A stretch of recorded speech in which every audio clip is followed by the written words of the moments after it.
Hey, I am so excited to share this recipe with you today.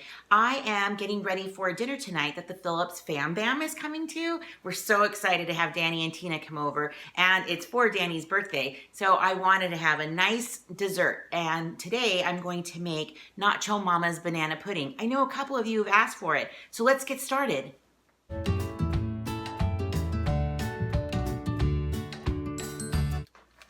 So this is Paula Deen's recipe for Nacho Mama's banana pudding.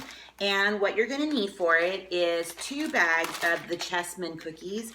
Now, I can't believe they already have the Christmas ones out, but it'll do.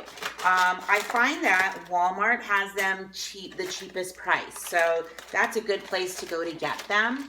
Also, I know that this is not a recipe that I created, but I love watching recipes online that people have that are tried and true. And this one is one that I've done quite a few times. You know, I just watched Tina's recipe about the meringue ghost, and she thought that it might not be something that she will do again because it wasn't worth it. And I love hearing those that feedback. This recipe is one that if you've seen it online, you should definitely try. So you're just gonna line the bottom of a 9x13 pan with the cookies, and then on top, slice up as many bananas as you can, like a good layer of it. So it's about 6 or so bananas. Can I get into this bag? My goodness. I like to look for the cracked ones and put them off to the side because I don't always use all of the mixture, so it's a good indication of how it tastes. And you know, you gotta sample it, right? So here it is. I've got a good layer. It took about 5 good-sized bananas, and the cookies are on the bottom. Now the other package of cookies is gonna go on top when everything is all done to make it kind of more uniformed for a good piece to be cut out, just following the square or the rectangle of the cookie. It's super yummy. This next part is just the filling, and it's kind of a couple of layers. So the first layer is going to be the pudding. It calls for 5 ounces, which you can't really find 5 ounces. It's kind of like 3.4 or 6 point something. So what I'm gonna do is do 1.5, and it calls for 2 cups of milk to mix together. So you wanna put those together in one bowl, and then in another bowl, we're gonna be doing the next part, and then we're gonna merge them. So let's just first get this pudding going. Now, I only have a few minutes. Of course, it's early in the morning right now, and I need to get going and help out my son's band. Last night we had senior night, which was so special.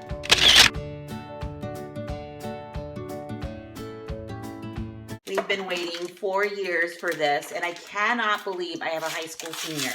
So it was, of course, proud mama moments, right? So just 2 cups of milk after this, and then just mix it in. So where are my music families out there? They probably understand what I'm going through right now with all of this music, concert, marching band, all that fun stuff. When the kids are little, I often say that we fill up their schedules with like gymnastics classes or art classes or play groups, and then as they get older and they specialize in something, they fill up our time. Anyways, I'm grateful and I'm so blessed. Let me show you what I've done already with the next part. So in here I have a can of sweetened condensed milk with a brick of cream cheese. And the secret to that is make sure that cream cheese is softened. I've left it for like 2 to 3 hours before just letting it soften up, coming into room temperature. But many a times I've done it where it's had a little chill in the middle and I've had cream cheese chunks in it, and I've had to apologize to my family or whoever was here to eat it, but it's still really good. The next part will be to add some Cool Whip. Now it calls for 12 ounces, but look at your ounces on the tubs. It would have been cheaper to just get a bigger one, but that was 16 ounces. But the smaller ones were 8 ounces, so I can do the math better with just 1.5 containers. So I've added my Cool Whip, and there's the pudding. And now they're saying, please, please, mix us together. So here's my final product. It is a little bit of a process, but it's an easy process and it has a great return.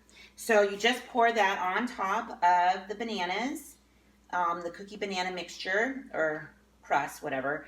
And then you're just gonna wanna even it out. And then you'll put the next layer of cookies on top. It is a crowd pleaser, and as you know, Danny and Tina have mentioned that they really like this one. So that's why we're gonna do it for dinner tonight.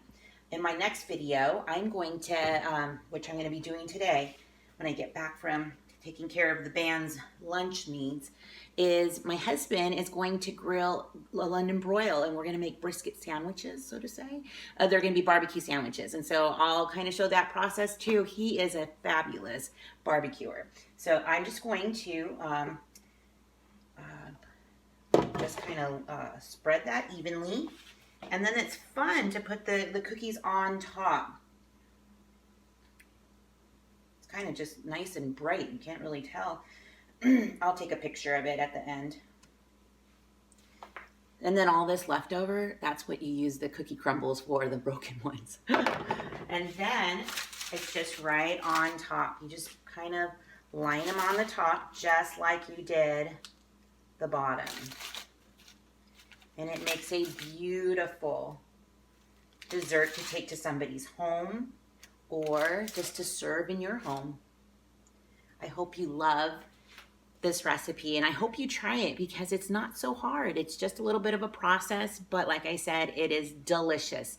So hang around because the next video will be what we eat for dinner.